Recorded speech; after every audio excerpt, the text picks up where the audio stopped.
Good afternoon, everyone.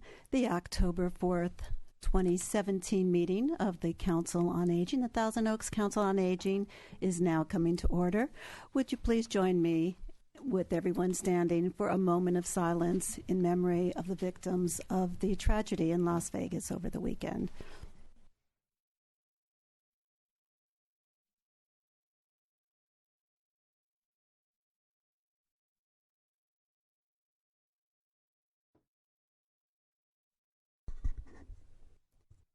Thank you. And now would you please join me in the Pledge of Allegiance?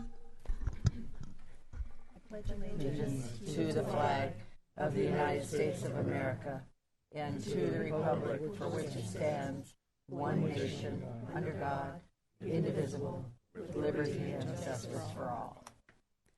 Thank you. May we now please have roll taken by staff?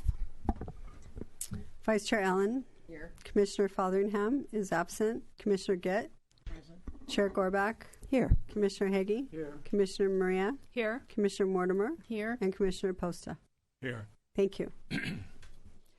Thank you very much. I would now like to just give a very brief welcome message. We have a nice crowd here today, and welcome to everyone joining us on television.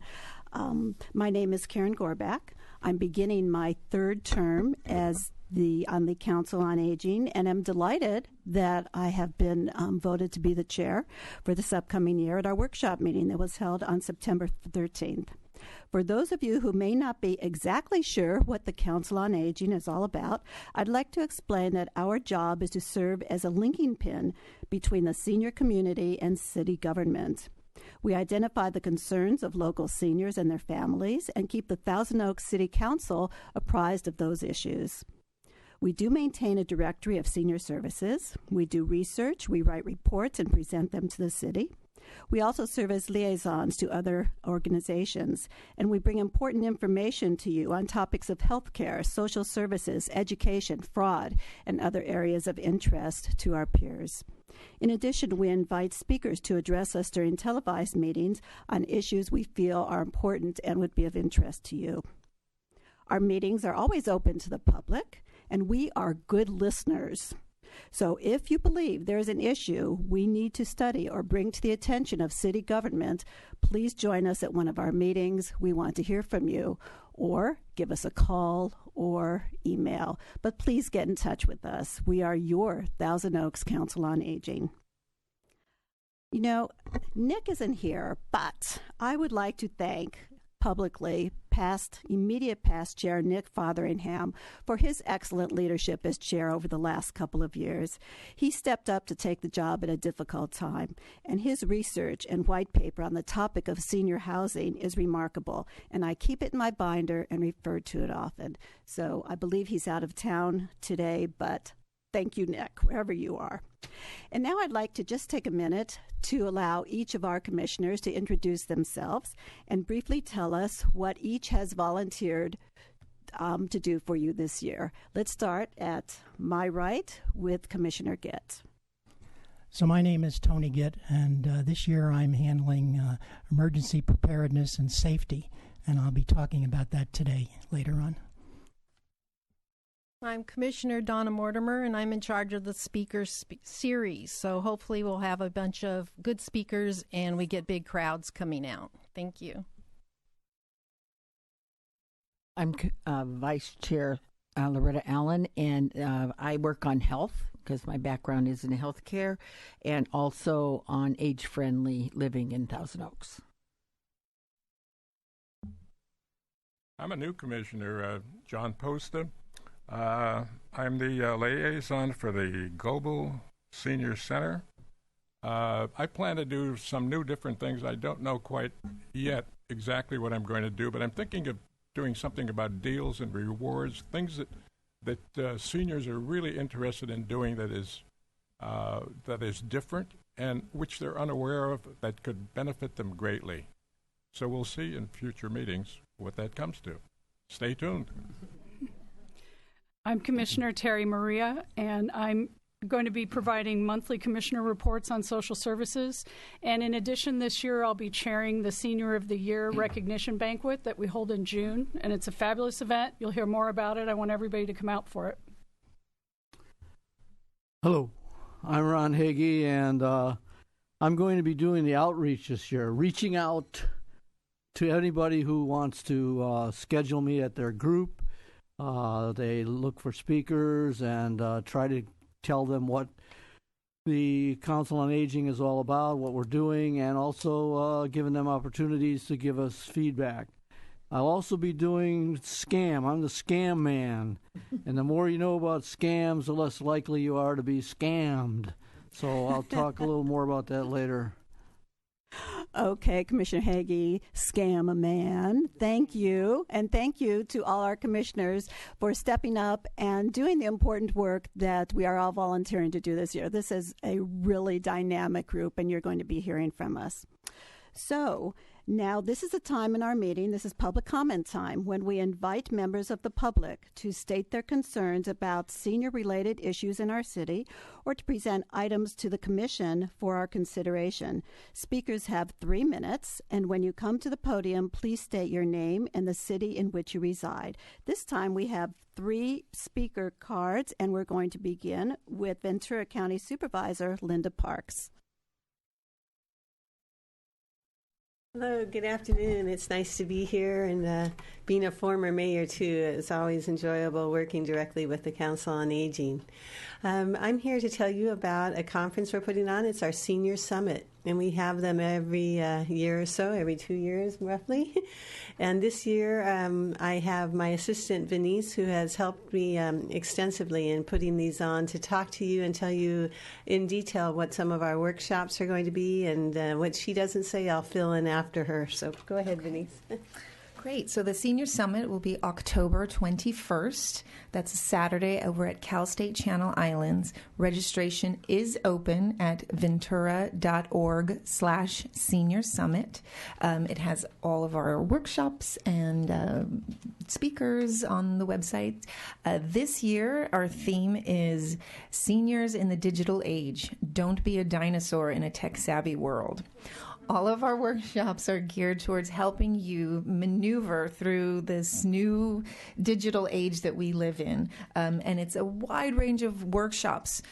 So if you're uncomfortable with technology, that's okay. We have how-to workshops, workshops that'll just kind of get your foot wet on what's available, services online, things that you can do to make your life a little easier. We've partnered with Best Buy. Their Geek Squad will be there, so they will help you figure out, how do I do that on this thing? They'll also be there to help you with what gadgets you can put in your home to help your life easier. And then we have workshops on the other end. If you already have your cell phone, your smartphone down, so we have a workshop on apps. What's the latest, most innovative app? So a wide range of knowledge. We'll try to cover those from the reluctant to the I got this. All of our workshops are outlined in our little flyer. All the council members have them, and they're up here, so you can look through them. Online, you'll see who our speakers are. There's free transportation. We offer that every summit. For Thousand Oaks, it will pick up at the park and ride lot right on Jan's, right across from the Go Bowl and the Teen Center. So that's really, really convenient, because not only is it free and you don't have to drive down the grade, but you will be checked in on the bus, so you don't have to check in at the summit. And on your way home, we'll have raffle prizes only for the bus riders. So you get extra special prizes. So I encourage you to sign up for that bus. And there's lots of really great activities in addition to the workshops. You can get your flu shot there. And when you register, put your birthday in, and you may be eligible for the Eldest Active Senior Award if you can beat Harry Norkin. And who do you name that after? That's right. We named that after Mel Silberberg. It's the Mel Silberberg Eldest Active Senior Award in honor of Mel, who was one of the most active seniors I've ever known. and who was a strong supporter of this event from the beginning when we started it in 2005. So, and this year we'll also be doing a nice memorial for Hank Lacayo. So we'll have an award on his honor as well. We have some fun activities, as Venice is mentioning. I've seen a couple of the videos that we're going to be showing. I think you'll really enjoy. They've got some good humor in them. We're also doing some real-time surveying. Since this is a technology emphasis, we'll be able to survey the whole audience at once, and you can see immediately what the response is. So it's a great opportunity, I think, to not only learn, but also to give us input on how to make it easier to navigate the senior years that I am now into. When I started this, I wasn't, and now I am, and I appreciate it all the more. We do have online, you can get all the information you want at the Senior Summit, ventura.org/Senior Summit. It's all there. And we're open for questions if you'd like, and we do have the brochures available for you. And again, the reason why this is all free is because of our generous sponsors. So no tax dollars are going towards this. So thank you. Thank you very much. Mm-hmm. I'll add one more thing. If you have a smart device, bring your smart device. As she said, it's interactive, so you'll actually be using your smart device. Also in our how-to workshops, you can have it there, then you'll know what tools are available. If you don't have a smart device, that's okay, because we will have a bunch of devices that you can look at and play on and see maybe this is something I want to get. So. And Francine. Thank you, Francine. Yes, for your help and the Council on Aging, because you are one of our sponsors. So thank you. Okay, well, thank you very much for coming and speaking to us today. Our next speaker is Robert Triplett with Moving Seniors Forward.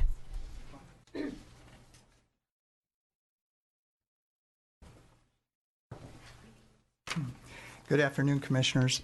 My name is Bob Triplett. I'm an estate planning attorney in Thousand Oaks. And with me is Linda Archie, who is a seniors real estate specialist with Berkshire Hathaway Home Services. We co-founded Moving Seniors Forward in 2008. And we're here to invite you and the public to an two-part informational series that we're partnering with the Gents Marketplace on. It's called Ways to Age Successfully. The first part is... Okay. Just to back up a little, Moving Seniors Forward is a group of compassionate, dedicated professionals that provide information and services tailored for people 50 plus and their families. The first part of our series is legal, financial, home, and housing. Tips on how to hold title to an asset, the truth about reverse mortgages, how to get expert help in Medicare decisions, fantastic home modifications that aren't expensive, exploring housing options and how to effectively downsize, and more. And for the second part is health and wellness, which is ways to live a healthy life without the stress. New hearing devices and medical advancements, unique in-home care, what quality hospice really looks like, tips on better communications to promote family harmony. Okay. If you want to make your retirement years more productive, vibrant, and enjoyable, then you need to attend these presentations. Also, there will be food provided by the Sunset Terrace Restaurant, wine, desserts, raffles, and a fabulous professional piano player. So you get to have an enjoyable evening as well and learn at the same time. Part one of our presentations is Thursday, October 19th, from 6 to 8 p.m. Part two is Thursday, November 9th, from 6 to 8 p.m. Both presentations are at the Jan's Marketplace in the event space, which is directly left of the Burlington store. It's a retail space that the Jan's Marketplace allows people to do some productions there. So we're happy that they are welcoming us there. Reservations are required, so please call at 805-558-8157 or go to movingseniorsforward.org to make your reservations. We look forward to seeing everyone there. And if you're 50 plus, please call on us.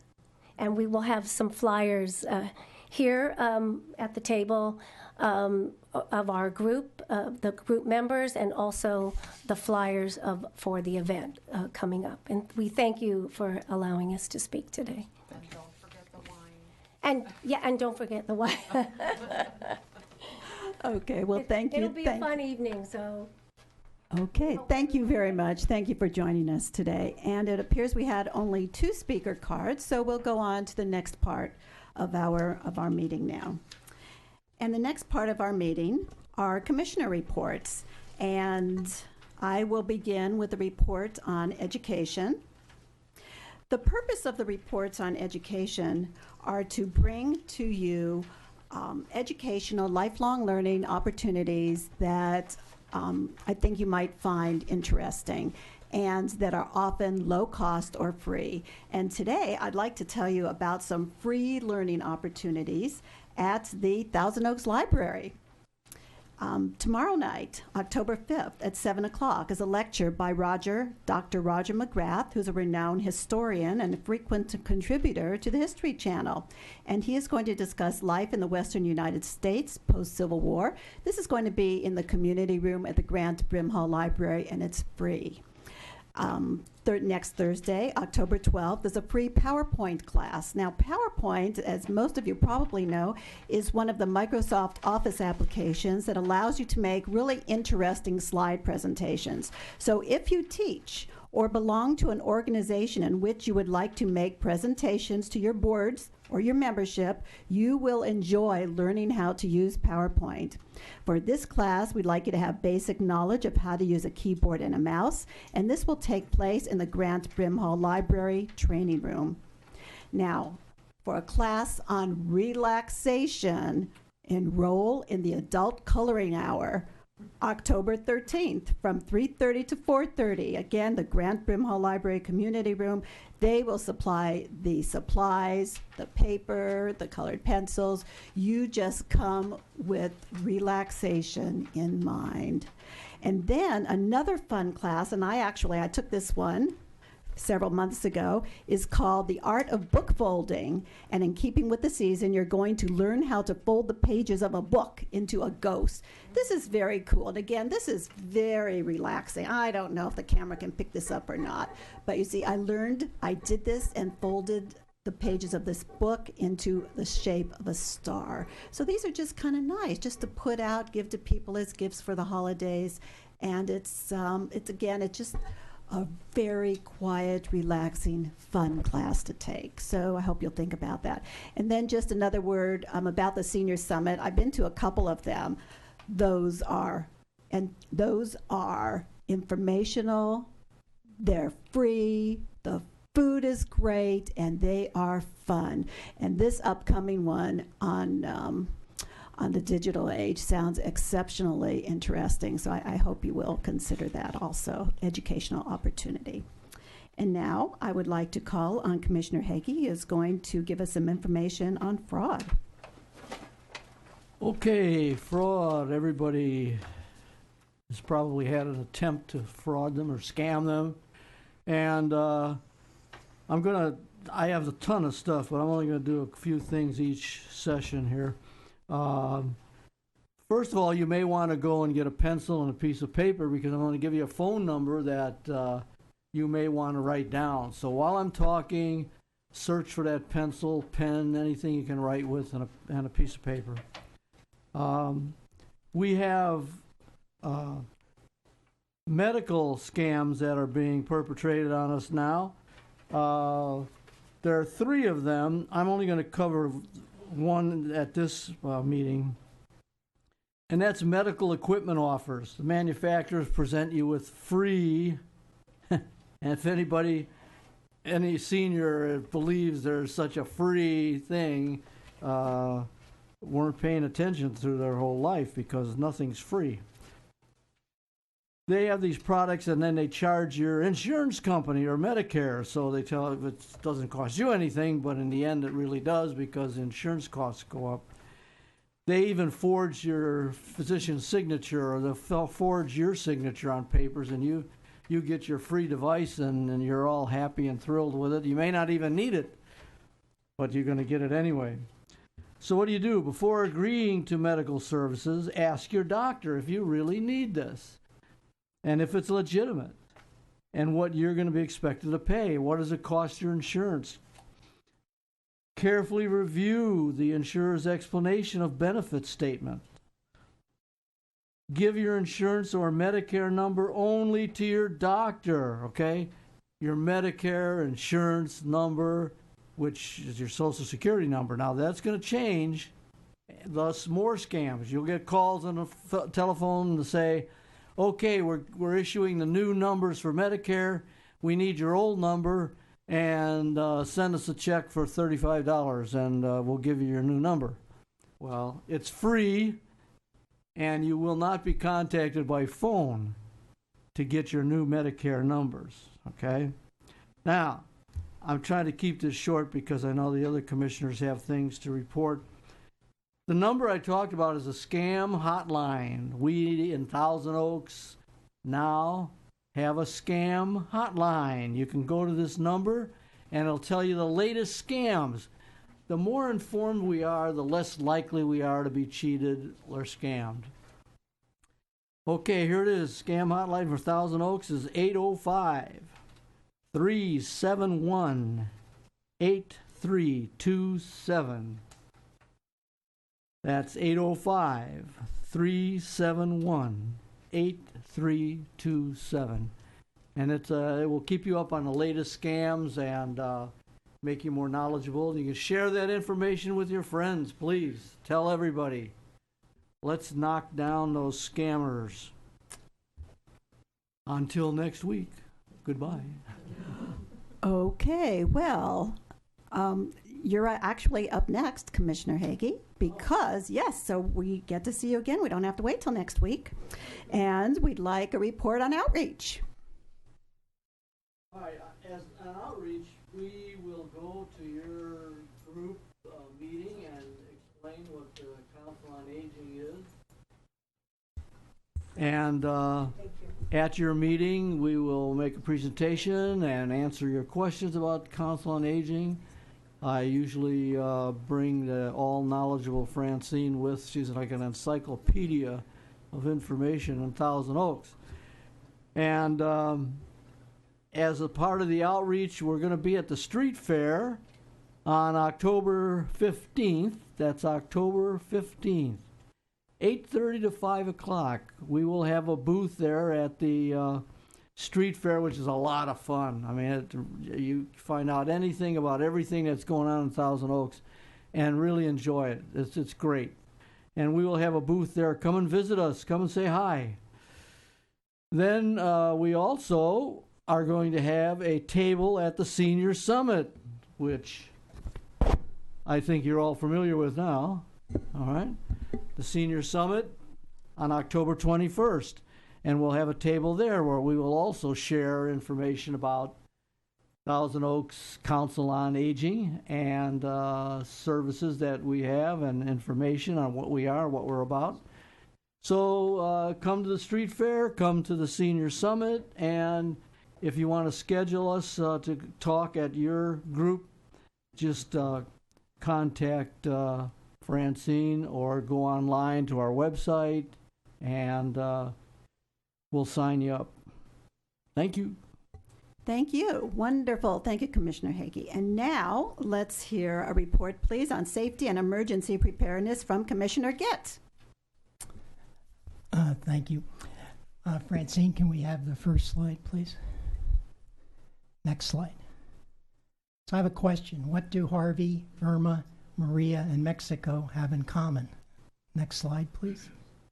So you all know that Hurricane Harvey, Hurricane Irma, Hurricane Maria, and then Mexico had a 7.1 earthquake. They were all disasters. Next slide. So in the Canal Valley, we generally don't have hurricanes that have 10 to 15 feet surges because we're 800 feet above sea level. But we have earthquakes, Santa Ana winds, fires, flooding, mudslides, power, and other utility outages. So, do you have a plan? Are you prepared at least with a plan if something happens here that you didn't expect? Planning is everything, and I want to talk about 2 steps. First, developing a communications plan, and second, signing up for VC Alert, which is an emergency notification system. Your family may not be together when a disaster strikes. How will you contact one another? How will you get back together? You need a basic plan. You need to identify at least 1 or more out-of-town contacts, and you need to be sure that every family member knows their phone numbers. If you have a cell phone, you could put those numbers on your front homepage as an ICE or in case of emergency number, so that anybody, even if they don't have your password, if they can turn your phone on, they can see the ICE number and have this number to call. You need, of course, to be sure to tell your emergency contact that you made them your emergency contact. And you need to teach family members how to text if they have a cell phone, because text messages can often get around network problems on cell phones when other disruptions overload the cell phone network. And believe me, that will happen in an emergency. You should probably make up a card, something like this, which has the emergency contact number information on it. These cards are available online if you want to use this as a template. And then the next thing that you should do is subscribe to the VC or Ventura County Alert Emergency Notification System. It alerts you to emergencies that could be a threat either from safety or health. It's free, of course, and there are several ways to sign up. You can sign up on the internet at www.readyventuracounty.org. You can phone them at 805-648-9283. Or you can mail the sheriff at 800 South Victoria Avenue, number 3450 in Ventura, California. You need to provide your name, address, phone, and email if you have one. So what do you do if your home is damaged? First of all, you should talk to your neighbors about each helping each other. But chances are that schools and fire stations will be turned into emergency evacuation centers, so you need to know the closest locations to you. Next slide, please. So in the future meetings, we'll talk about other things to do with emergencies, emergency supplies, storm preparedness, earthquake preparedness, home safety. But the important thing is to be prepared, at least make a plan, and stay safe. Thank you.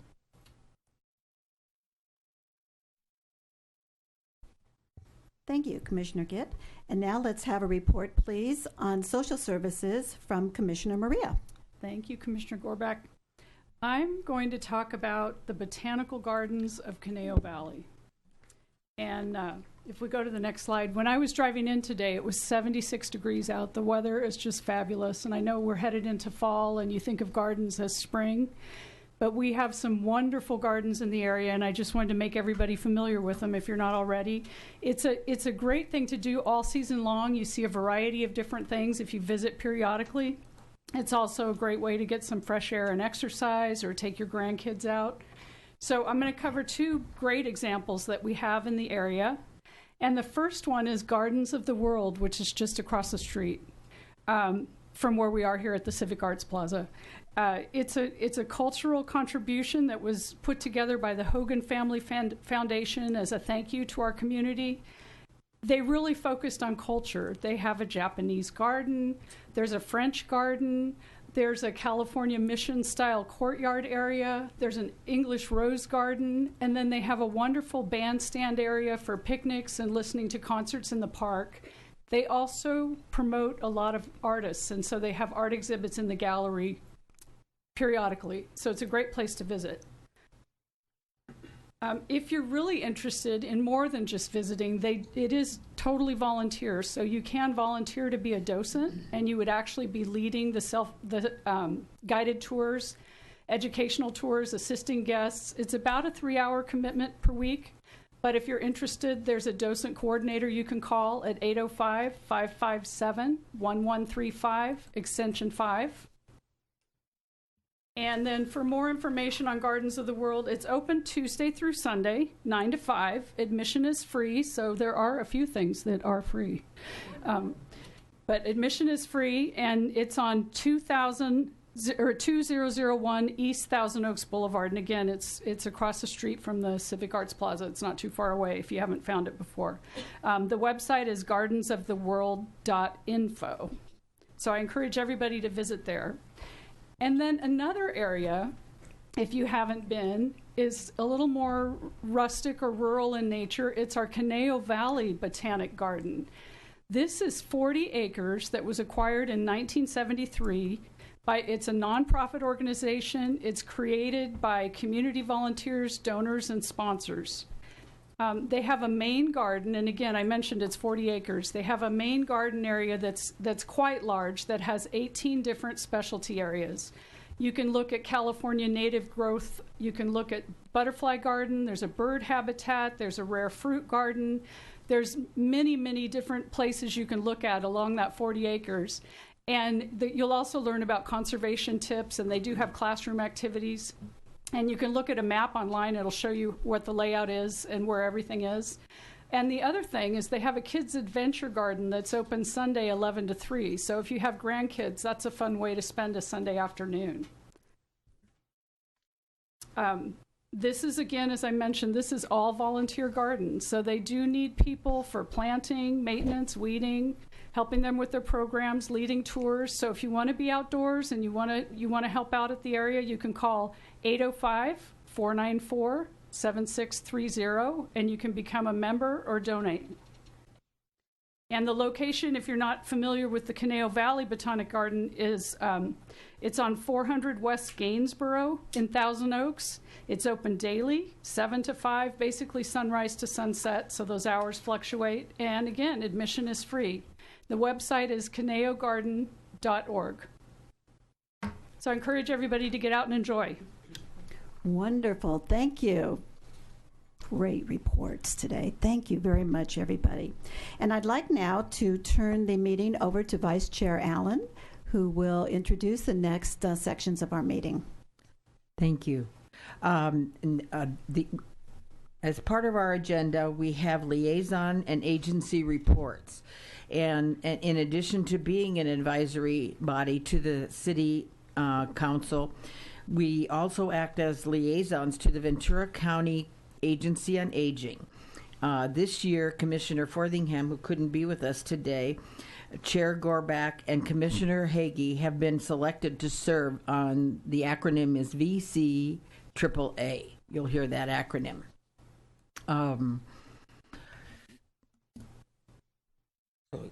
Are you going to do the? I am going to do okay. the report. Yes, No, I am. Okay, so ready for Nick? Thank you. Yeah. You know, I want to give you just a tiny bit of history first, because I think it's important to know where the money comes from, how these programs are funded. So in 1965, President Lyndon Johnson signed the Older Americans Act. And this was the first federal level initiative designed at providing comprehensive services, federal monies, to assist older adults. And it was for a wide range of services, including Meals on Wheels and other types of nutrition program, in-house services, transportation, legal services, elder prevention. It was really the first of its kind, and that began the federal funding for these types of programs. And the Older Americans Act has been reauthorized a number of times over the years, most recently in April 2016 by President Obama, and it did have wide bipartisan support at that time. In California, the recipient of funds from the Older Americans Act is the California Department on Aging, which disperses the federal money to local area agencies on aging that provide the services and the programs to their local communities. Older adults, adults with disabilities, family caregivers, and residents in long-term care, the Meals on Wheels, and a variety of programs. So the Ventura County Area Agency on Aging is the local organization that is the recipient of the funds from the federal government to the state to the local Area Agency on Aging. And I wanted to show you the new website, which is just came up this past summer, and it's great because for someone like me who is not a techie, this is really, really easy to navigate. And it's very easy it's VCAAA.org, Ventura County Area Agency on Aging.org, stands for organization. VCAAA.org. Write that down and spend some time with this because it is really interesting. It has tons of information on it. And what I'd like you to take a look at now, Brantine, if you would please click on on that one. And then the very first one down is called Video Shorts. Let's click on that, please. And if we go down the page, and when you bring these up at home, I'm sure it'll work. When you go down the page, we can scroll down. You can see there are posted like 10 different videos on all types of different services. And doesn't look like they're going to come up at this. Oh, there we go.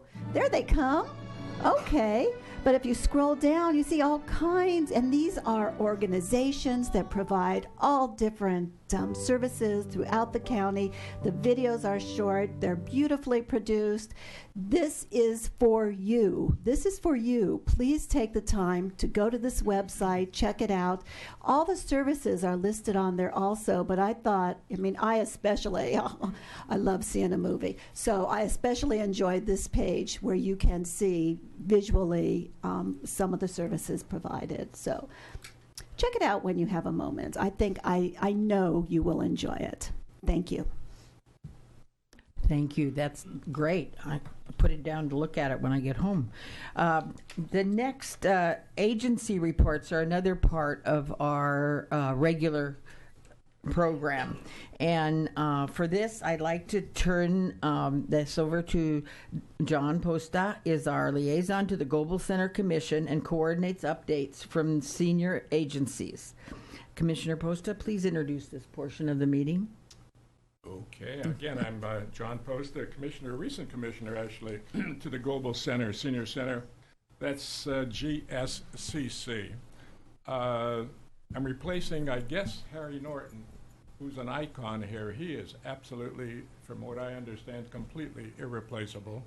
And I'm not going to attempt to replace him. I'm going to try to live up to his legacy that he left, not only with this agency, or the council rather, but for so many other areas, agencies, commissions that he served on for so many years. Everybody will miss him greatly. Like I say, I'll do my best to live up to his legacy. I'm here to actually as a liaison for the Global Senior Center. I hope most of you people were, I don't think you all have been, to the Global Center, but it's a fantastic place. The person who actually runs it is a person by the name of Patty Ham. If you haven't met Patty, I really suggest that you do so. She's an amazing, fun-loving, great organizer, comes up with tremendous programs. And one thing I love about her since I've been over there is the fact that all these events that we have, whether it's for the Cinco de Mayo, Thanksgiving dinner, Christmas party, all of these crazy things she comes up with, which, by the way, are all fun, she dresses the part for it. And she's overwhelming. I'd like to introduce her, and she's going to give a report as to the wonderful things that have happened over at the Global and things that are going to happen in the future that you're all going to come to, I hope. Patty? Well, thank you, John, for those wonderful words. I'll give you the $20 I promised you after the meeting. You said 40. Oh, okay. Prove it. Well, October is busy at the Global Center. Every month is really, but October really is filled with a bunch of fun and important things for seniors. On October 3rd, next Friday, we will have VCAAA coming to the center to present a workshop on Medicare 2018. Did I say it? October 13th, next Friday. That is the Health Insurance Council and Advocacy Program, HICAP. They will be coming to present with an emphasis on Medicare Part D plans and how to save on your health benefits.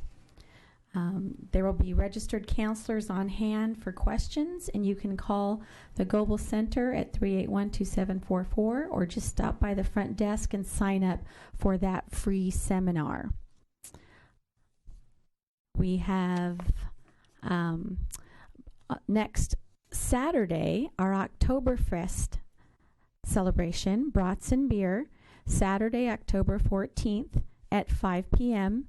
Come and celebrate with us with some German food, some music, some fun and dancing. And, of course, we always have the chicken dance. I know you've been dying to do the chicken dance for many years. Come on and join us next Saturday.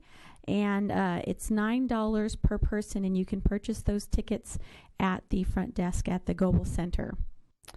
On Thursday, October 19th, we are lucky enough to have Megan Gately come from the Museum of Ventura County. She is the Director of Education there, and she's going to come and do a presentation on the museum and the story of us, the story of Ventura County. And it will highlight stories of people and events from Ventura County's past through photographs and historical objects from their collection. And you can call the center at 381-2744 or stop by the front desk to sign up for that free presentation. VC AAA is coming back for the famous one-stop shops on October 23rd and October 30th. High cap counselors will run a prescription drug plan comparison and help with what's best for you. So you need to pick up a Medicare plan comparison form at the front desk at Global Center, fill it out, and mail it back to VC AAA, and they will call you and make an appointment for one of those days for the one-stop shops. We like to celebrate Halloween at Global to give everyone a chance to come and dress up if they'd like, or not, just come hang out with friends. We'll be having a Halloween breakfast on Tuesday, October 31st from 9 to 10:30 in our Global Cafe, and we'll have a spooky and yummy breakfast buffet. There'll be a costume contest, but you don't have to wear a costume to come. If you just want to come and enjoy the festivities and the fun people, then you don't have to dress. And then lastly, we in November, we do have our Veterans Day celebration, USO show and free breakfast. So we are asking for those who would like to come and give us a photo of their loved one who served in the military. We will put it on a slideshow that we have at that event. So just bring us your photos at the Global Center. We'll make a copy of it and give you back your original. And that is it for the Global Center. And I'd like to turn it over to Julie for the CSVP. Or John, are you going to do that? Right, I got to introduce them. Oh, sorry. She's another newbie like me. She just got posted, and she's been at the Global Center working for years, and a lot of people have gotten to know her individually. She's a fun person. She smiles all the time, has a big smile for everybody that comes by. And she's going to replace Roy Tanaka, who did a fantastic job also. But Julie's going to do a great job. I just know it. So here is Julie. She is the, let me see, get this straight. She's, let me see, newly appointed director of the Canal Senior Volunteer Program. That's CSVP.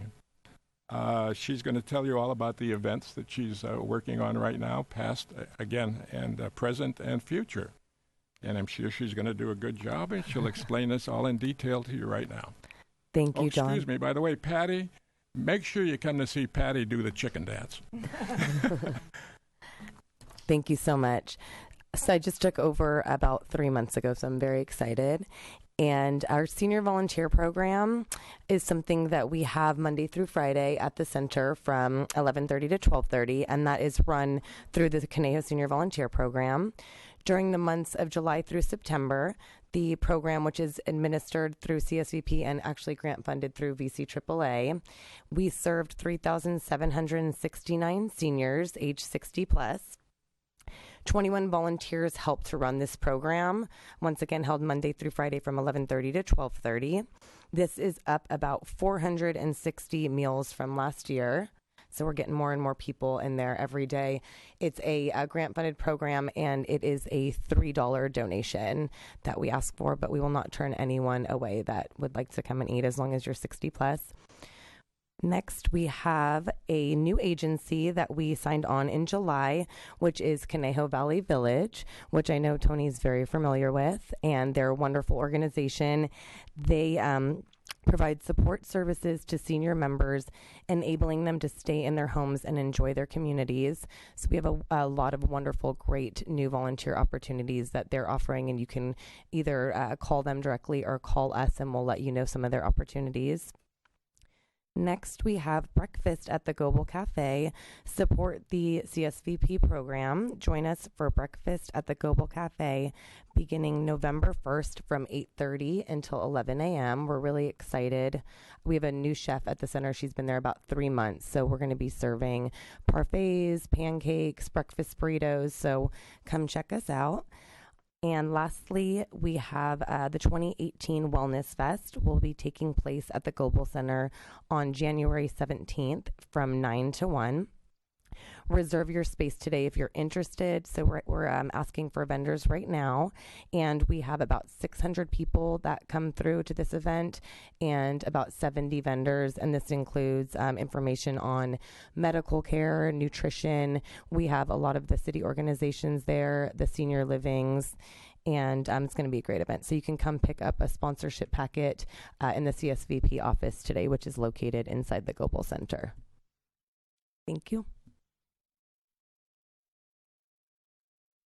Okay, well, thank you very much. And the next part of our program, of our meeting, is for commissioner reports, commissioner comments. And let's start at the far end with Commissioner Gitt. Is there anything you would like to contribute? Julie just mentioned the Canal Valley Village. The Canal Valley Village is an organization, volunteer organization, that helps seniors stay in their homes as long as feasible and helps keep them connected to our socially connected to our community. And it's having a recruitment event on October 14th at 4 p.m. at the Global Center. So if you or anybody you know is interested in becoming a member or a volunteer with the Canal Valley Village, please check it out and come to the recruitment event on October 17th at 4 p.m. at the Global Center. Thank you.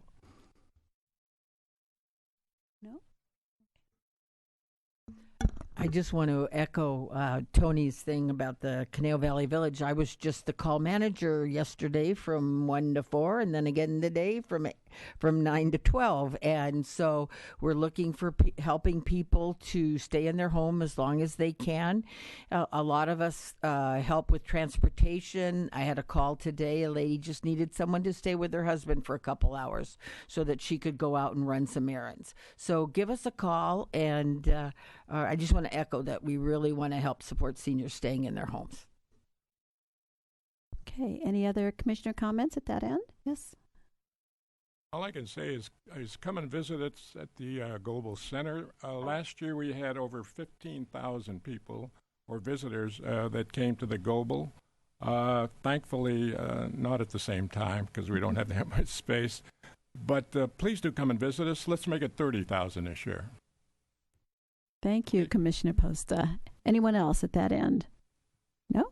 Okay. Thank you very much, everyone. And now I'd like to turn the rest of the meeting over to Commissioner Mortimer. Thank you, Commissioner Gorbach. It is my pleasure to be introducing Dr. Gregory Tajan. Dr. Tajan is fellowship trained in joint replacement and sports medicine. He trained in New York with the world-renowned Insull Scott Kelly Institute, where he assisted the team doctors for the New York Knicks and Yankees. He currently practices at Los Robles Hospital and Medical Center and specializes in orthopedic surgery, hip and knee replacement, sports medicine, computer-assisted surgery and navigation, and minimally invasive surgery. Please welcome Dr. Tajan.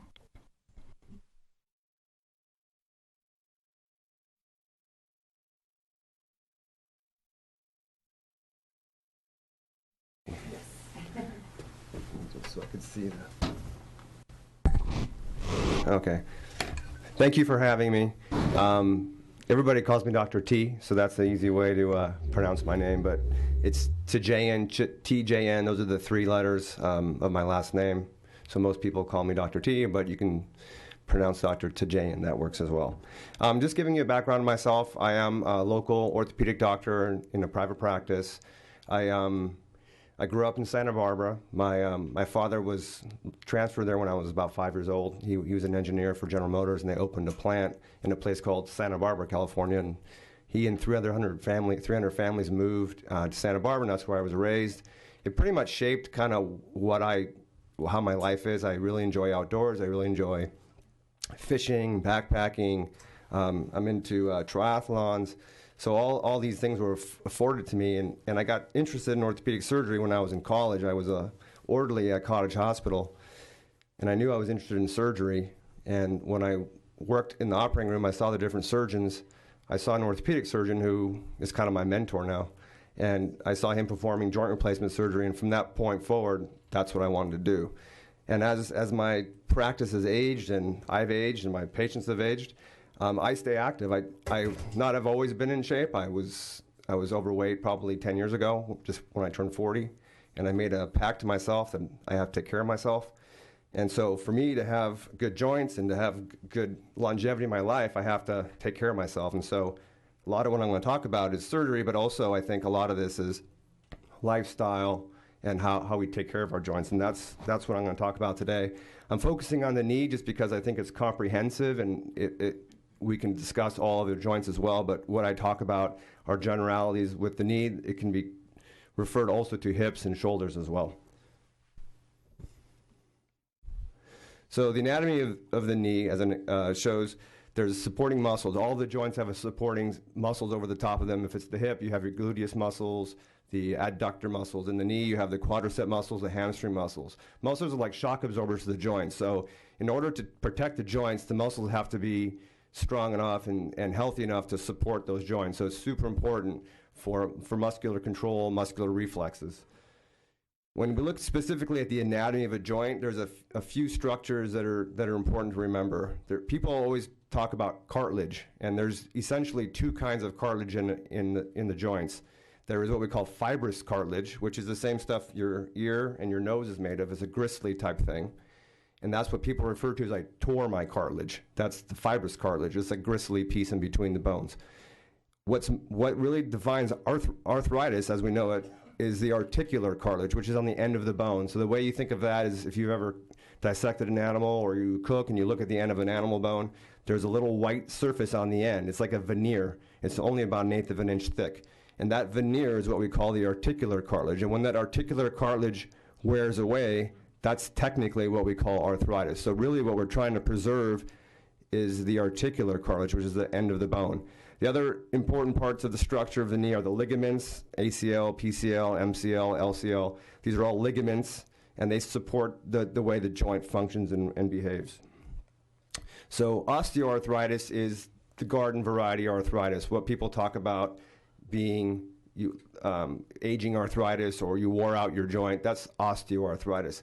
There's a list of arthritises that goes on, about 100 or so, that fall into the category of inflammatory arthritis, which is a condition like rheumatoid arthritis or arthritis related to lupus or conditions like that, in which your body eats away at the cartilage. And that's not what we're referring to with osteoarthritis. Osteoarthritis is the wearing out of that articular cartilage. And often in the office when I'm having these conversations with people, there's a misinterpretation of osteoporosis and osteoarthritis.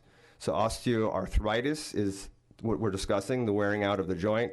Osteoporosis is how porous your bone is or how much bone density you have. They're not related together. So that's just a point that I wanted to make.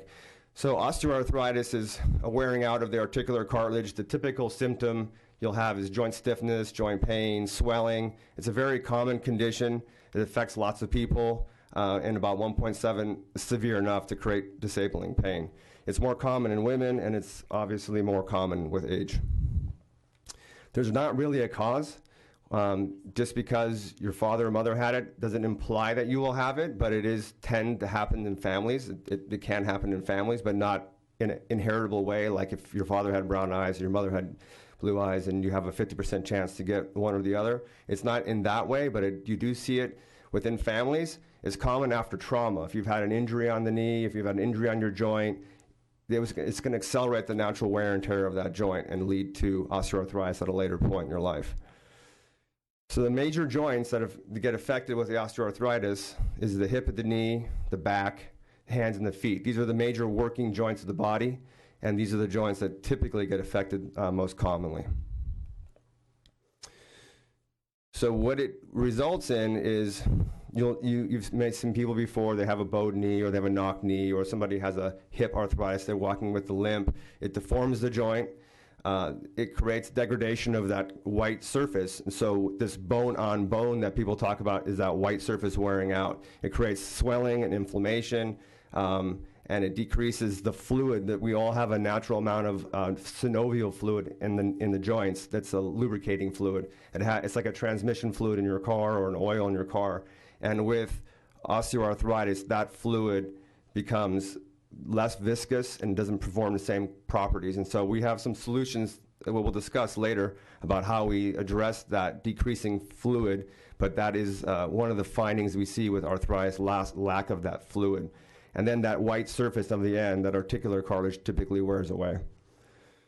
So the symptoms would be your knee would be tender, you feel a crepitation or grinding, kind of a snap, crackle, pop in there. We have often what we see startup pain. So when you first get up and get going, it's stiff, it loosens up as the day goes.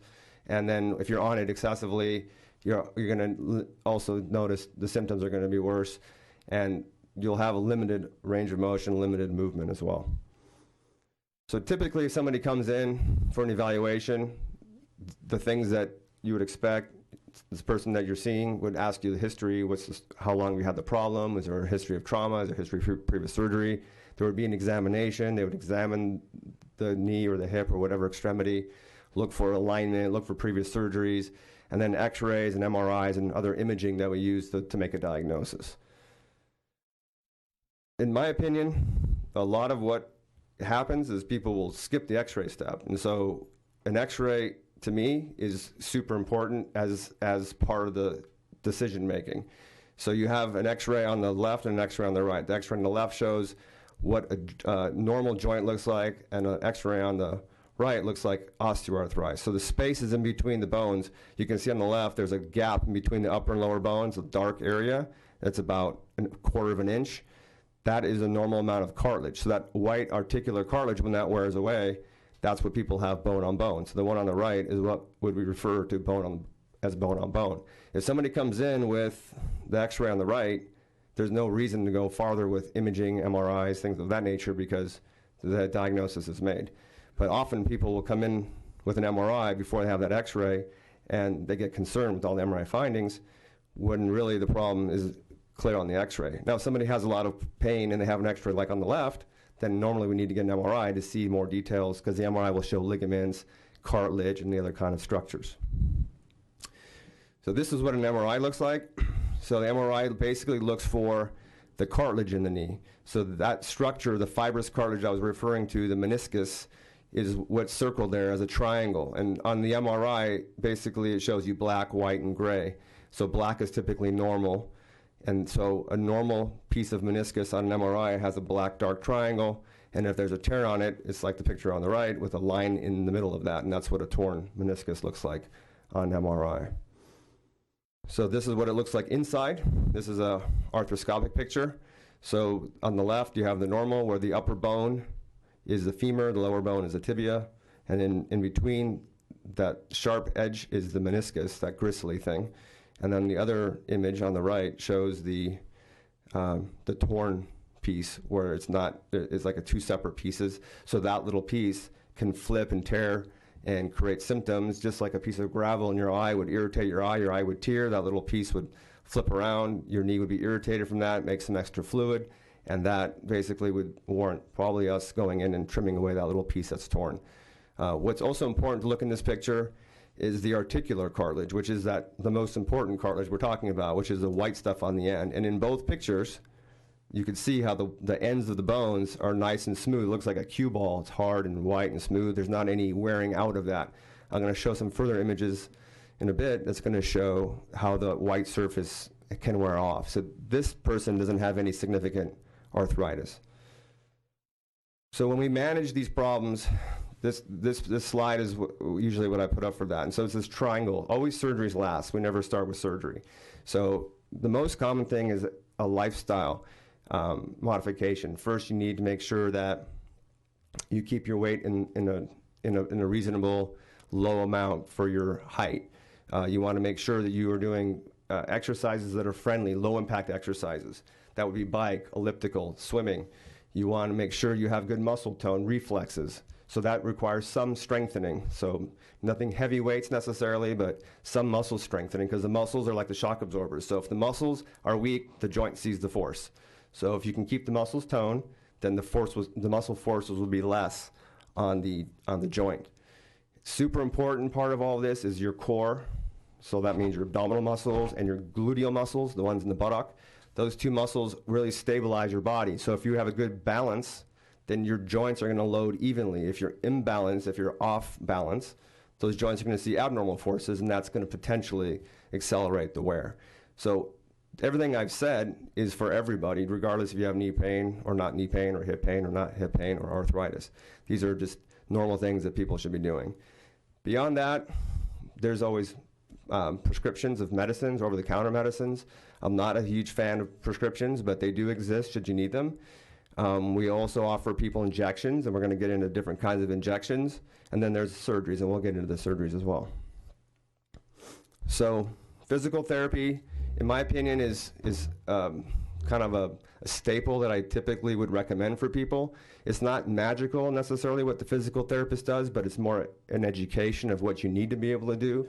And if you have an arthritic condition, or if your joints are wearing out, it's not like you're going to go to physical therapy and they're going to do a 4-week program and you're going to be cured of the problem. It's more about education, identifying where the issues need to be focused on. Then it's going to require some kind of an ongoing maintenance.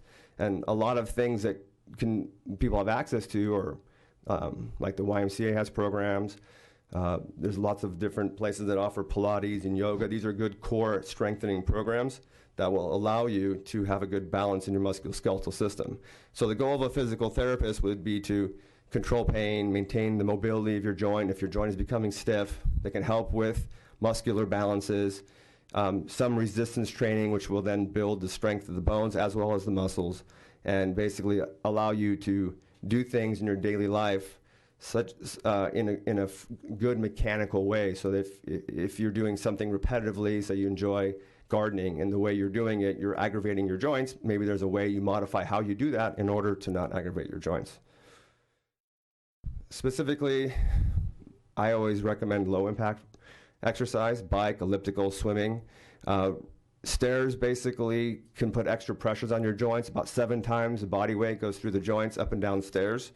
So if you can avoid stairs, if you're having problems, I know a lot of people will take a flight of stairs because they think they're getting quote-unquote exercise, but for that 2-3 minutes is not really doing anything beneficial to your cardiovascular system. And if your joints are suffering as a result, you're better off to avoid the stairs and do a bike or an elliptical type regimen, which is more friendly to your joints. And also weight control, because with the 7 times body weight on the joints, the less pressure you have on your joint, the less discomfort you're going to have. So even if a person lost 20 pounds, that's 140 pounds less on their joints. So protecting the joints, you want to maintain your body weight. You want to move. You don't want to be sedentary. Moving allows the lubrication of the joints to take place. Standing up straight, meaning that you want to keep your core engaged and your buttocks engaged. Using the big joints mechanically, so you're doing things properly, so you're not repetitively overusing the joints in your body, using the big muscles in the proper way. Basically not becoming pacing yourself, meaning that you're not overdoing it, you're not repetitively repeating the activities and doing more than your body can do. As a person gets fatigued and their endurance, for example, may not be able to sustain them to walk 3 miles, your mechanics will start to kind of degrade after, say, the second mile, and now you're loading your joints because you don't have the muscular endurance or the strength to continue. So you want to probably start slow and work your way up. If you hear your body talking to you, you're feeling joint pains, you probably should back off and reevaluate what you're doing. The weekend warrior thing is something that we see all the time, where people will overdo it on the weekends and they try to make up for the whole week. It's more about longevity. I think 30 minutes a day, if you did that, is better off than doing 3 hours on the weekend. If there's safety equipment to use, back braces and so forth, obviously that would be helpful. And if you have to ask for help, so that you use the right mechanics to move a piece of furniture without hurting yourself, I think that makes sense. So moving on up that pyramid to the next tier, which are pills. There are plenty of things on the market available. I'm sure we've all seen something like this as you exit a market. There are lots of nutraceuticals, which are non-prescription type medicines that you can buy from different, like GNC and places like that. What I can tell you about those is there is different regulations on how those get to the market. They don't necessarily go through the same regimen as a drug would. If somebody had a blood pressure drug, say Amgen's making a drug, they're going to do trials, they're going to do what we call double-blind prospective studies, which means 100 people get the drug, 100 people get a placebo, which is basically a water pill. The person receiving the pill doesn't know what they're getting. The person prescribing the pill doesn't know if they got A or B, and then you evaluate that person over a period of 1 year. So this is called double-blind prospective study. When you do that, for everything listed on this chart, including glucosamine, hyaluronic acid, there's no difference between the two groups. In other words, 60% of both groups will say they're better, 20% will say they're worse, and 20% will say they're no different. So having said that, we don't know everything. If you have a regimen, you take glucosamine or your fish oil or something, and you feel that that's helping your joints, there's definitely no harm to it, so there's no reason to not do it. But I wouldn't put all my eggs in that basket. I think maintaining the lifestyle in addition to this would be reasonable.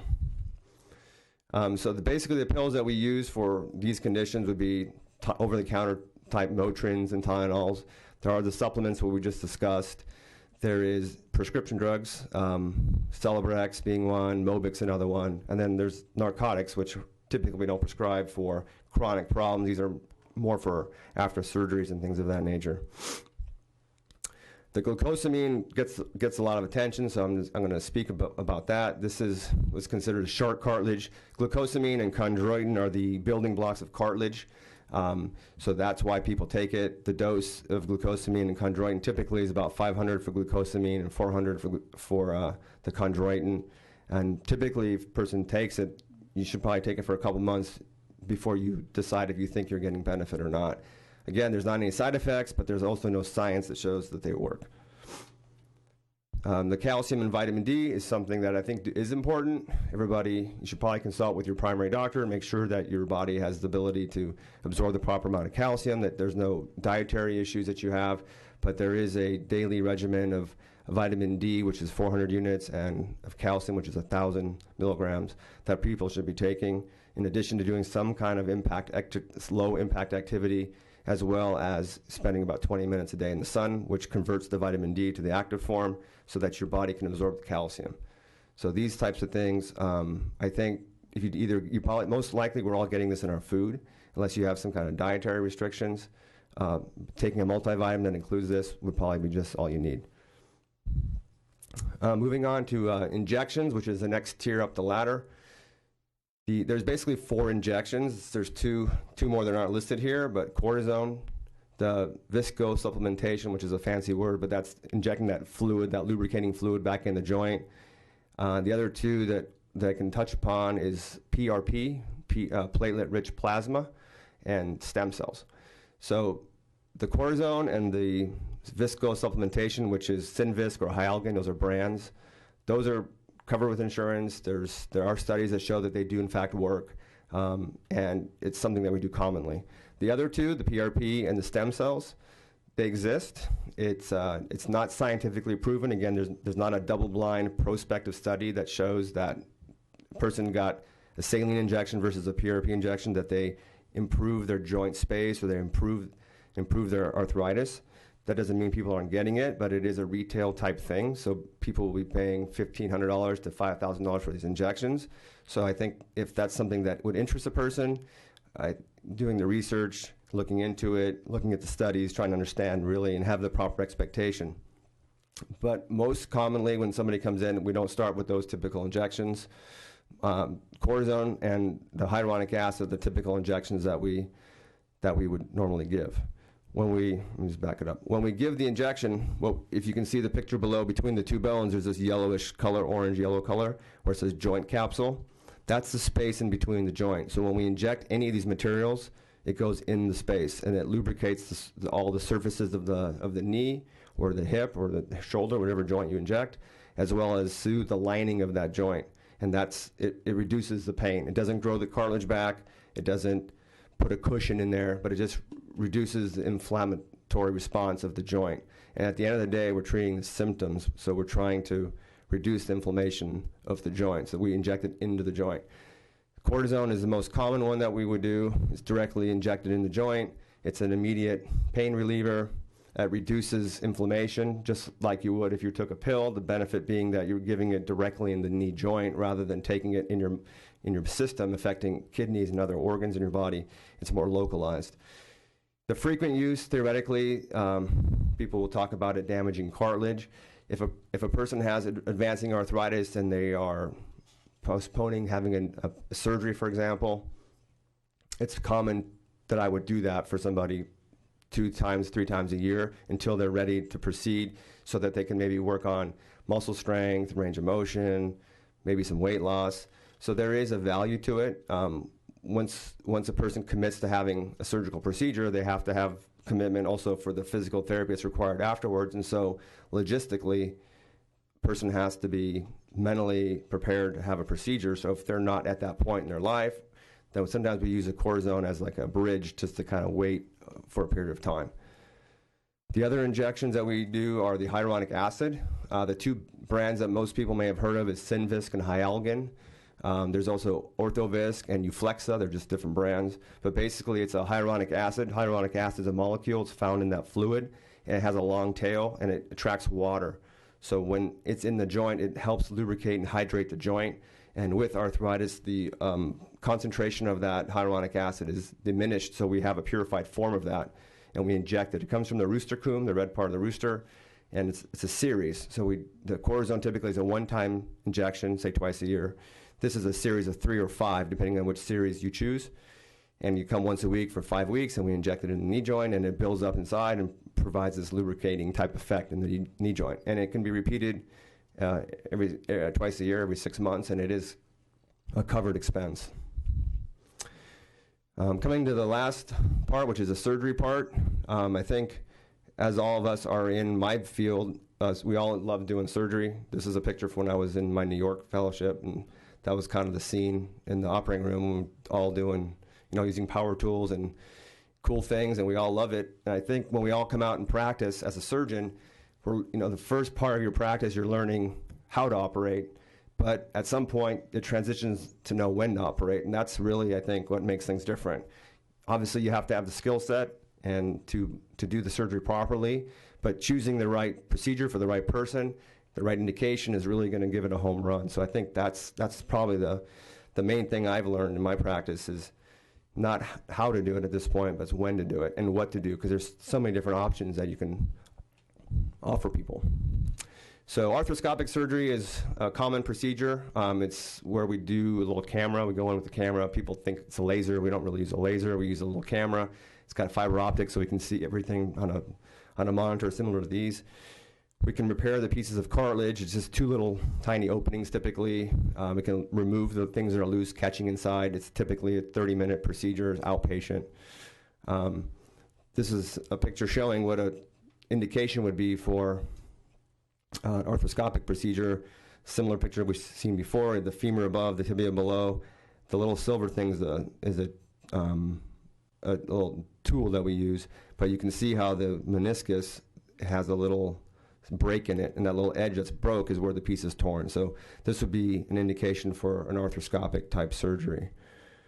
This is a live one. So this is the little tool, shows frayed up cartilage. Different than the other pictures that I pointed out, you can see the surfaces of the bone, the upper part and the bottom part. It's a little fuzzy. So this person already has a little bit of worn out joint. So arthroscopic surgery, we can't address that. We can't add that back. We have no way to do that. So if an expectation is that you're going to have this procedure, you're not going to have arthritis afterwards, it's not going to be the realistic expectation. Anything that's going to catch, anything that's going to create catching or locking or what we call mechanical symptom, where you feel something that's in the knee, we can remedy that because that's usually that little piece that's flipping around. So this is the surfaces of the bone. This person's already showing signs that the surfaces are worn out. And even right there, these pieces of cartilage are breaking off the surface. That's that veneer that I was referring to. So this is what degradation of the joint starts to look like. So we have a little tool, like a little Pac-Man. We go in. This is cleaning up the little pieces of torn meniscus. We trim it back so that we create a stable edge so you don't have the little, it's kind of like thinking of it like your cuticle on your fingernail. If it tears and it catches, we just trim away that typically that little piece that's catching. We have little tools, and then we have a little device that sucks out all the loose pieces, and we can kind of clean up the knee to some extent. We just can't add the cartilage back. This is a little suction tool. So we clean all that out of there and try to remove all the loose pieces. So when we take this weight-bearing X-ray that I was showing before, normally we would quantify how much space is in between the bones, starting off with about 5 millimeters, which is about a quarter of an inch or so. When that starts to get down low, like down to 2 and 1 millimeter left, that's 60-80% of your cartilage wearing away. That people won't respond as well to an arthroscopic type procedure in that scenario. So we have another little tool here that kind of smooths off the surfaces. This applies a little bit of heat and kind of seals the surfaces of the joint. So we have little fancy tools to address some of the roughness. But again, we don't have any ability to add it back. So the goal would be before an arthroscopic surgery and after an arthroscopic surgery, we would try to clean up the loose pieces. Anything that's catching and locking in there, we'd be able to remedy. But you're still going to have that thinning of the surfaces. That's why that pyramid, that bottom part about lifestyle, weight loss, strengthening, muscle balance, is super important because this doesn't fix everything. It's just showing some more pictures of the cleanups that we do and the roughnesses and the surfaces of the joint. So there are other procedures that we do other than arthroscopic surgeries. We do have a cartilage transplantation, and what this is, you can see in this picture of the femur. There's a circle area there in the center that the cartilage is missing. It's like a pothole on the surface. So we have the ability to transfer cartilage in there, or we have the ability to also grow cartilage in a petri dish and go back and implant it inside. So we do have cartilage transplantation procedures. It's not for everybody. It has to really do with what the rest of the knee looks like. In this particular picture, if you look carefully at this one compared to the ones we were looking at just before, the rest of the knee looks pretty healthy. It's just a little pothole. So if we can place that little section, then we would remedy the surface right there. But if this exists throughout the whole knee, we can't implant it all throughout. It has to be say a quarter size area, like a coin, size of a coin. There's a procedure also called a subchondroplasty. So a lot of people come in, they have X-rays not looking so bad, and a lot of pain. And you look at that X-ray, and this is an MRI, but you take an X-ray, you look at the X-ray, and it doesn't look that bad. But then you do an MRI, and what you see is this white section on the MRI. That white section represents edema in the bone. So what's happening in a situation like this is the cartilage that underlies that bone is becoming thin. So this person has some arthritis. It's not bone on bone. They have some cartilage in there. But because the cartilage is thin, the bone overlying that area becomes very reactive. And that reactive bone is like an internal fracture inside the bone material. And so if you think of it maybe like if you have a pavement, and then the ground below that pavement is starting to fail, and there's now sinking down of the cartilage. That's kind of the same analogy, where the surface being the cartilage, the underlying part being the bone. When the cartilage gets thin, the bone sees pressure, starts to react. This creates tremendous pain. So we have a procedure where we go inject a bone filler into this area. So it's just the red area being the area where the bone has the edema, under just like a small needle. It's usually with a surgical procedure with an X-ray. We inject calcium phosphate, which is the material the bone is made of, into that defect, and it stabilizes that area, and it can slow down a person's progression of their arthritis. So if X-rays don't show advanced changes, the MRI shows a large bone marrow lesion like that white area. This is a procedure typically that can remedy that problem. And this is how we do it in the surgical. This is a live X-ray. We take in surgery. We put this one person had it above and below, so we inject the needle in, and you can see like a little dark shadow around the tip of the needle. That's where that calcium phosphate is being injected into the bone. The cartilage transplant surgeries, there's basically two kinds. The one in the Petri dish, where you take a piece of cartilage, it's grown in Boston in a lab, then you go back and implant that in, and that's something that now, that was the generation 1. The generation 3, which exists now, they send it back to you on a little film, like a biological film, and we go then with that cartilage layer, sew it into the surfaces of the bone on the cartilage, and that helps grow the cartilage back as a barrier right there. The other cartilage transplant surgery that we do is, the acronym is OATS, Osteoarticular Transplant Surgery. It's kind of like a hair transplant, taking cartilage from a section of the joint that's not a viable weight-bearing area and transferring it to a different section where there's a defect. Again, these only work if the defect we're talking about is, say, the size of a coin. It can't be a large area. So there are indications for it, but they're not super common, so it just depends on what we're facing. Going into knee replacement, this is what I've specialized in for my whole career. For some reason, when we use the word knee replacement in my world, everybody thinks we're removing a large section of each side of the bone, say like 8 inches on either side, and replacing the whole end of the bone with a piece of metal. It's really not that. What a knee replacement is like a surface replacement is probably the proper technical term. Think of it like if you went to the dentist, if you were going to get a tooth that had to be worked on, you had a decay, the dentist would grind away the decay and crown it with a piece of metal. That's basically what we do.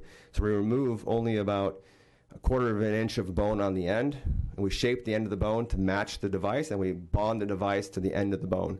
So we're really not damaging ligaments, we're not damaging tendons, we're not really messing with any of that stuff.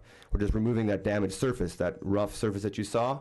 We have special tools to cut the bone with a sharp, smooth guide, and we create a surface that we implant the device with a cement so it adheres to the skeleton.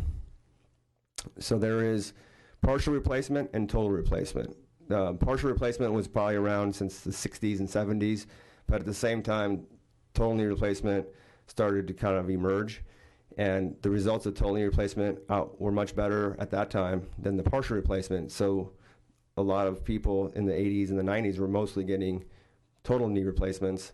However, there were still groups of people around the world that were focusing on perfecting partial knee replacements, and probably like right around the 90s, partial knee replacements, there was a group in Oxford, England, who popularized the implant called the Oxford, if anybody has heard of that. But they had 30-year results with good results with that partial replacement, and they presented their results to the North American surgeons, required the North American surgeons to take a course, and so this now became popular again in North America. So now you'll see a lot of people getting partial replacements.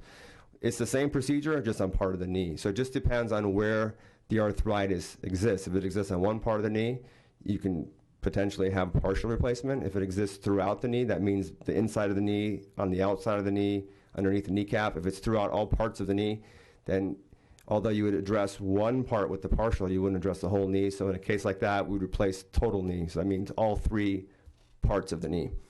So it's made of a material, titanium is the material that we use, as well as a material called cobalt and chrome. It's an alloy. It's like a polished material, and it articulates with a piece of plastic. There's a little modular piece that clicks into the tibia, the titanium tibia piece, and that's kind of like your new cartilage. It's intended to improve the alignment of the joint. It restores the mobility, and once it's successful and completed, a person can be extremely active with the joint replacement. So this is what a complete knee replacement will look like. It's usually 4 components: the femur component, the tibia component, the little plastic piece in between, and then similar plastic behind the patella. This is the gentleman that I trained with in New York City. He's considered the godfather of knee replacement, so I'm grateful to what he taught me. And in the 70s, when he was popularizing knee replacement, his methodologies really stood the test of time. So I've been fortunate to work with him. So people often ask, when they should consider having a knee replacement type surgery. I think that, the way I tell people is when it starts affecting your daily activities, if you feel like I'm a big proponent of health and exercise. If you can't exercise, you can't be healthy, and if you can't be healthy, you can't have a long life. So it's kind of a catch. So if you feel that you are not able to be active, you're unable to exercise, if your family says, hey, let's take the kids and go to Disneyland, you're like, I'm not going to be able to do that because I'm not going to be able to walk around.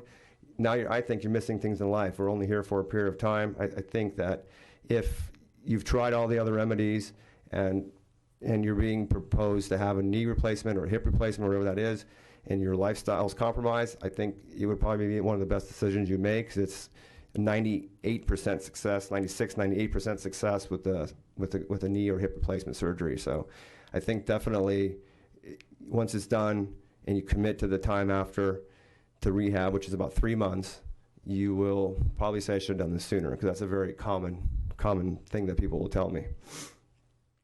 After the surgery, the therapy is probably the most important. Usually we're walking the day of the surgery. The surgery is done in the morning. You're up that same day. There's a trend around the country to do it as an outpatient in some scenarios. And we here have Los Robles and Thousand Oaks Surgical Hospital, so 2 excellent facilities. I just say just stay the night. You can go home the next day. We've made a lot of different improvements in pain management, where we're not using heavy-duty pain medicines. We're using specialized little pumps of lidocaine that we place around the nerves of the knee so that it keeps it numb, so that you don't have to have a pain medicine, has all the side effects, avoid the side effects. And the hospital stay can be anywhere from 1 to 3 days. Usually, some people will end up in a rehab type facility, like the Los Robles East Campus as an example, and spend a week there. Maybe they don't have the support at home. Usually driving, depending if it's your right or left leg, could take 2 to 3 weeks. It takes about 3 months to do the majority of the recovery for complete knee replacement. And I tell people usually when they come in at their 3-month mark that it's about 80% of as good as it's going to be, and that month 4 through 12 is going to be what it takes to get it to the 100% mark. So it's going to be as good as it gets for 1 year. So when you see people that have had it done, they'll say, yeah, it took me about a year to get over it. That's because they're talking about their complete functions. What the person has to understand is we can do the surgery. It takes about 1 hour to do the operation. In that 1 hour, we can give a person a new artificial joint, but all the supporting muscles and the ligaments and all that, they've deteriorated over those many, many years. So it takes time for your body to adjust back the other direction. So if it came on over several years, it's going to take some time to build it back the other direction. The durability, the hip and knee replacement is 25, 30 years. I still hear people saying, oh, it's only going to last me 10, 15 years. That's not true. That's an old number of people are using. The materials that we have nowadays are very successful to give you probably a 25, 30-year artificial joint. It does obviously vary patient to patient. Every case is slightly different. There are things that make it different and successful. The activity level of the person, obesity plays a big role. If a person has a certain amount of weight on them, it compromises the healing potentially because of infections and things of that nature. If you choose a doctor who's doing your operation, you should make sure you choose somebody who specializes in that, has some kind of specialty training. It shouldn't take the doctor more than an hour to do that operation. That's typically people who are doing a lot. If somebody's doing 1 a week, that's 50 a year. It's really not that much. So I think there's kind of a point where if you've done a procedure 2,000 times, you should be pretty good at it. And also, you have to be critical and try to make it always better and better each time. So I think the skill level does play a role into it. But then again, we talked about the skill of the doctor. I think, and I've watched surgeons over my whole career, and I try to figure out, why is that guy better than this one? And there's so many factors involved. It's more than just a skill set. We all have to have a certain skill set, but it's organization of the team. So having dedicated operating room staff, a dedicated nurse. I work with like the same person for the last 15 years. So we know what we're doing, like before she knows what I'm doing before I even do the next step. So everything is very systematic, very routine. If the surgery is done in that way, it's very reproducible. When there's variables introduced, that's when the outcome can be compromised. So, but the current studies, and this was the study that I did when I was in New York. I followed up on the Dr. Insal's patients, and I was in that fellowship in 2000. So that's been almost 20 years. But 90% of the surgeries he did at that time, and that was in the 80s and the 90s, lasted 23 years. And that was implants back in the 70s. The reason why we all felt that he had good results is because of his skill and his technique and how he did the surgery. And so if you use good technique with modern day materials, it should really last 30 years. The benefits of joint replacement is that you would relieve your pain and stiffness, you'd regain range of motion. There's really very little limitation. I don't like people that run on their joint replacements. People do run on their joint replacements. I have some friends of mine who do triathlon. They don't necessarily run fast, but they do kind of jog along that part of it. But swimming, cycling, golfing, doubles, tennis, doubles, racquetball, skiing, there's a very long list of activities a person can do. So you shouldn't look at this as the end of your ability to do activity. You should look at it as the beginning of your ability to restore your lifestyle. So it really will allow you to do that. That's all I have to say. I'll take some questions. Wow. Oh, thank you. No. Right. Well, first of all, thank you very much, Doctor. Really, really interesting, excellent presentation. I have a question, please. I haven't heard anything about arthroscopic surgery with regard to hip arthritis. I've heard it with knee, but what about with hip? And what about the cartilage that you grow in the petri dish being inserted in the hip? Is that not used? So in the hip, there is arthroscopic surgery. So the conditions that people have in their hip, the ball joint and the socket joint. First of all, it's hard to access that with an arthroscopic surgery because you have to pull distraction on the leg to be able to open that space up. So and the joint force across that is pretty high. So it's hard for us to do these cartilage transplant type surgeries. But what people can have is they can have torn cartilage, they can have loose cartilage. Often there's bone spurs that occur. Sometimes it's the anatomy of the person's hip, the way that they were born, or maybe they had a childhood hip problem. There's a lot of childhood hip problems that people have that they don't have symptoms with until they're in their 50s. So for people with those conditions, there are arthroscopic surgeries. My most important thing is taking that X-ray, seeing how much joint space you have, because that really dictates the next step. If you have already significant narrowing of that joint space, arthroscopic surgery is probably not going to be a good solution for you. If we did a surgical procedure, it would most likely be in the replacement style. If I did that for somebody, I can guarantee almost like a 95% success rate. If you're doing arthroscopic surgeries, you're really in the 60-70% rate for arthritis. So I wouldn't want to do something to somebody if I didn't have a high confidence I was going to be able to cure their problem. But there are definitely indications for the transplant in certain cases, not so much for the hip, though. Okay, Doctor, thank you. Do we have other questions from the Commissioner? Yes, thank you. Go ahead. Excuse me. I second Commissioner Gorbach's comments. It was fascinating and very, very informative, Doctor. I appreciate that. To really tell everybody, I have been a patient of yours in the past, and you're very good. I haven't seen you since then because I've been taking chondroitin, and it seems to have worked very well for me. I know correlation isn't necessarily causation, but it did work. The question I wanted to ask you was,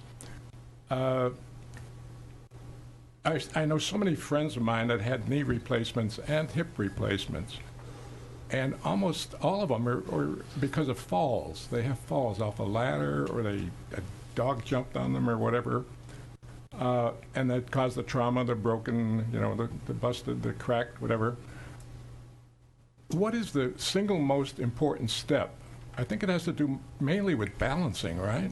What is the best thing we could do or people can do to avoid coming to you? Yeah, right.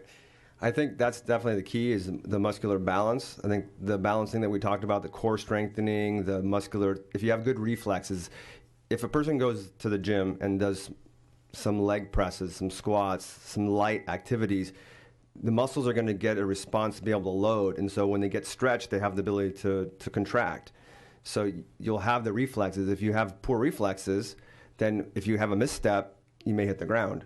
So the key being, you want to maintain an activity regimen that's going to allow your muscles to be firing, to be pliable, so that they can respond to the different things that we do. Also, like when a person goes to the gym, like a lot of people like to do bench press, but I don't know really what that does for your ability for a day-to-day activity. If you're a football player, yeah, you're going to push a big 300-pound guy away from you, but if the rest of us, we're not doing that, I'm not really sure what benefit that has, other than the way it looks.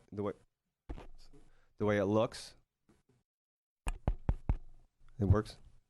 Okay. The way it looks. And, if you are a bodybuilder and you want that look, but I think doing exercises that are going to be more in line with the things that a person does day to day.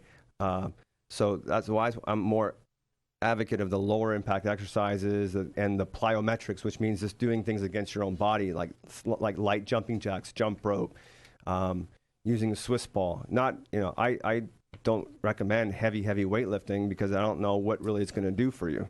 So to answer your question, core strengthening, yoga, Pilates, balance, some resistance with light weights, so that your muscles can respond to different off-balance type activities. Thank you very much. Yeah. Do we have other questions from the commissioners? Anyone else? Okay, well, once again, Doctor, thank you very much. You're welcome. And we'd like to give you a round of applause. Thank you. And before I adjourn the meeting, I would just like to remind you to please put November 1st on your calendar to be sure to join us in this room for a special presentation by Thousand Oaks Senior Concerns. If you've ever driven by their offices on Houghton Camp and wondered, hey, I wonder what that's all about, well, this is your chance to find out. They provide a really important service to seniors and their families throughout the area. And if you would like any further information on the Council on Aging or have any questions about any agenda items, please call us at 805-381-7362 or email us at councilonaging@toaks.org. There being no further business to come before the Commission, the Council on Aging is adjourned to its next regular meeting. Thank you.